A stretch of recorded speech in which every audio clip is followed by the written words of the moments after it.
전국 검찰청 가운데 최대 규모인 서울중앙지방검찰청이 대기업 수사를 담당하는 부서의 확대 개편에 나섰습니다. 윤석열 대통령 당선인의 기조에 발맞춰서 기업 불공정 행위 엄단의 신호탄을 쐈다는 등 여러 해석이 나오고 있습니다. 우철희 기자입니다. 서울중앙지방검찰청 공정거래조사부는 담합, 일감 몰아주기 같은 불공정 거래 사건의 수사를 전담해 대기업 저승사자로 불리는 부서입니다.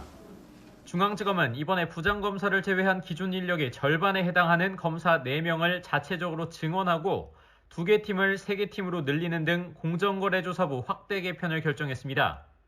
앞서 반부패 강력수사 일부 소속으로 지원근무에 투입된 검사 2명까지 포함하면 대장동 의혹 수사 주축이자 중앙지검 내 최대 규모인 경제범죄 형사부와 맞먹는 수준입니다.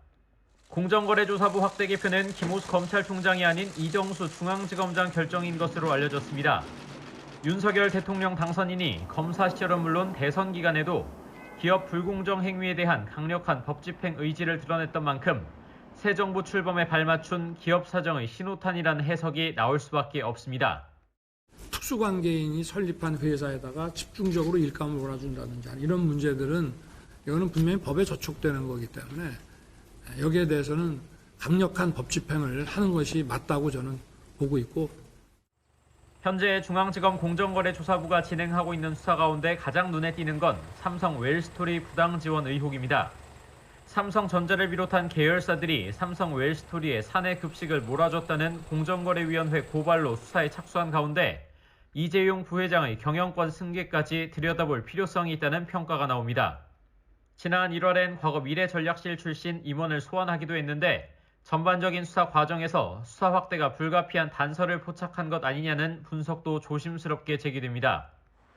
이 밖에도 중앙지검 공정거래조사부는 대웅제약의 복제약 판매 방해 의혹 수사를 벌이고 있는 동시에 호반건설의 총수일가 계열사 누락 의혹과 하림 총수일가 업체 등의 닭고기값 담합 의혹 수사도 곧 착수할 전망입니다. 검찰 관계자는 증가하는 공정거래 사건의 신속하고 효율적인 대응을 위한 인력 증원이고 오래전부터 논의된 사항이라면서 확대 해석을 경계했습니다. 하지만 검찰 내부에서는 삼성 웰스토리 수사가 이미 지난해부터 시작됐다는 점에서 뜬금없다는 평가와 함께 대장동 의혹 부실 수사 비판을 덮고 자리를 보전하기 위한 것 아니냐는 목소리도 나옵니다. YTN 우철입니다.